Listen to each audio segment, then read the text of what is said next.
URTH is a camera accessories company that focuses on bringing affordable, high quality, and eco-friendly products to photographers and videographers. And this V&D shouldn't be any different. I assume you know what a variable ND filter is if you are looking at this video, but for those of you who don't, basically an ND filter is what you use when the lighting conditions that you can't control are too harsh for your camera for you to get the look that you want, whether that is in video or photo. And a variable ND does the same thing, but with the added benefit of being able to have many different stops of light in just one filter. Usually that comes at a penalty of quality, but overall you have to balance the idea of convenience versus quality. And that's a thing that happens with pretty much any camera product out there. The product itself came in a cardboard box with no plastic labels or anything on it, and inside it was just the tin where the filter comes in and a little paper bag where the microfiber cloth came. So overall, props. The tin is well made, at least well made enough, and it's small enough that I can put it in my pocket or probably just throw it in my backpack. It's also worth mentioning that URTH plants 5 trees per purchase you make, and they plant 5 more if you register your product. Now, this isn't to say that you're giving out to charity when you're buying a product, but it does offset a lot of their carbon footprint. So overall, I'd say their eco-friendly claims pass. Now, any claim about environmental impact is moot if the product is not good, and I gotta say, I'm very impressed with how good this filter holds up. I can't speak for the whole range, obviously, just for the variable ND.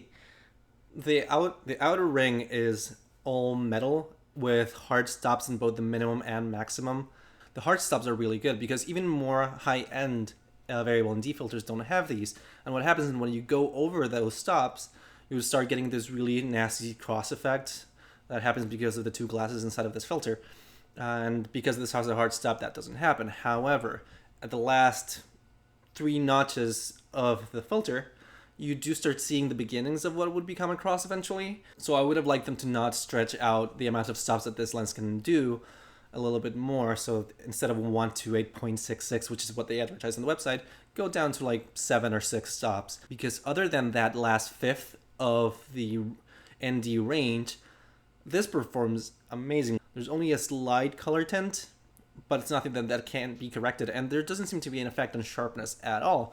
See, the thing about all this is that, sure, you can find better quality on none of these issues probably if you go for like the Peter McKinnon Polar Pro 300 or whatever amount is this amount online, and those don't have the same issues and probably have a better image quality. I'm not an expert, so I can't really speak too highly of the image quality. It seems to be good enough. But this filter cost me $60. And the higher end filter companies don't even have the filter thread that I use for my camera. And I know that the better recommendation would be to go for like a 77 or an 82 and then just step up into that with my lens. And that's another thing that I don't really want to get into. The thing to understand is that this is also a very budget friendly product. Pretty much staying right in between the cheapest of the variable ND filters and the beginning to be a lot more expensive. This filter for me cost me $60 Canadian, which is this amount in US. As far as I can tell from the quality, this is a bargain. I know that URTH is coming out with a pro line of ND filters in the future, which is going to be their Filters Plus kit, and that actually does a more traditional 1 or 2 to 5 stops, one filter, and then 6 to 9 stops in the second filter, and there's another one in the middle that they're putting in. So those are probably going to be way better all across the whole range.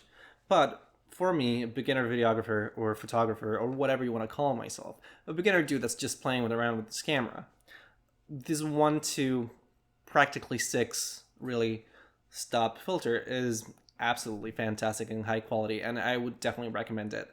Especially because, again, it's not going to end up in a landfill. If you grow out of it and you think that it's not good enough for your uses anymore, you can definitely still give it away. The tin that it comes with is really good at keeping it safe, so there's no reason to throw it out, ever. Anyway, that's it for today. If you like this video, please don't forget to hit the like button and subscribe if you want to see more reviews. Do I make reviews now? I don't know if I want to make reviews. That's my oven going off. I should probably tend to that.